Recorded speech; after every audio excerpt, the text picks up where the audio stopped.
Lion, bonjour à toi. On se retrouve enfin après ces 2 semaines intenses d'absence pendant mon déménagement. Merci à tous ceux et toutes celles qui sont venus me voir en rendez-vous physique ou me revoir en rendez-vous physique malgré le décalage en route. Merci beaucoup, ça m'a fait trop plaisir. Allez, on regarde ensemble pour le mois d'avril.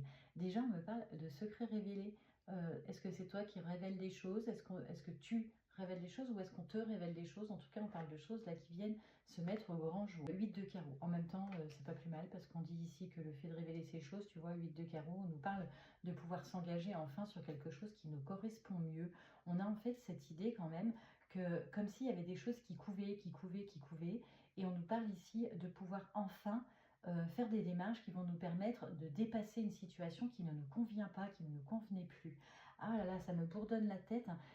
Tu restes ancré dans des choses, tu restes dans des choses en fin de compte qui ne vont pas, malgré des discussions, malgré des réunions, que ce soit professionnelles, familiales, sentimentales. Ici, on est sur un tirage général, je te le rappelle. Avec le 7 de carreau, on nous parle d'avoir des doutes, des incertitudes, et on a vraiment l'impression que tu essayes de faire tout pour que ça marche, et en fait, ça ne marche pas. En fait, c'est comme s'il y avait du bruit, des discussions, des échanges, c'est épuisant, c'est fatigant, mais mine de rien, on est toujours dans le doute, dans l'incertitude. Après ces discussions, on a l'impression que ça n'a pas fait avancer cette situation malgré toute l'énergie que tu as mis. T'en peux plus, t'es pas loin de renoncer. Bon, avec le roi de pique, ici, on nous parle de démarche aussi. On a un rendez-vous ici pour officialiser quelque chose. Ok, on va aller voir un peu plus loin. On nous parle aussi d'un homme ici qui est bon conseil. Est-ce que c'est toi? Est-ce que c'est quelqu'un de ton entourage? On a l'impression qu'il y a une discussion avec quelqu'un, mais en fait, ça, on finit peut-être par se prendre la tête, se disputer. On nous parle ici d'être stressé. Il y a quelqu'un dans ton entourage et on nous parle pour moi d'un homme brun.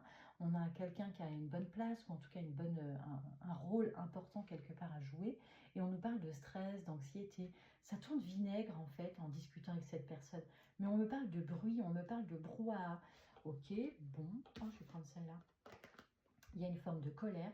Ah, j'avais ça aussi. Il y a une colère qui est gardée au fond de toi. Tu n'exprimes pas tout.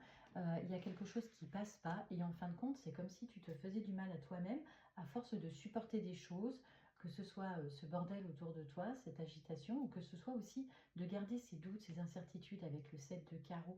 On nous parle en fait de se diminuer en soi-même, comme si on éteignait son image. D'accord. Au niveau de l'intimité, il y a quelque chose qui ne va pas, je suis désolée de te le dire.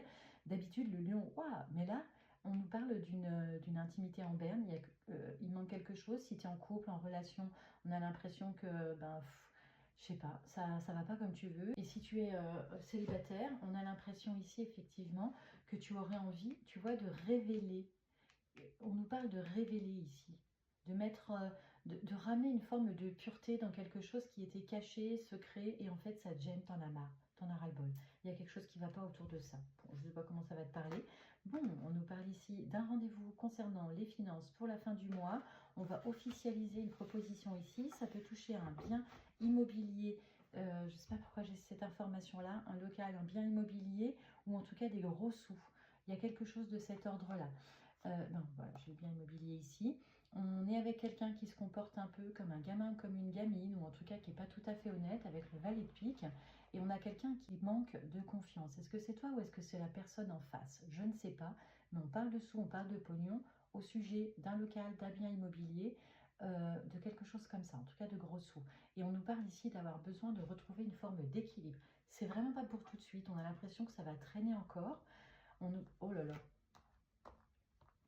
on a un rendez-vous sentimental, amoureux, quelque chose qui se passe ici à distance et en lien avec le travail. Ah, j'en ai une autre derrière.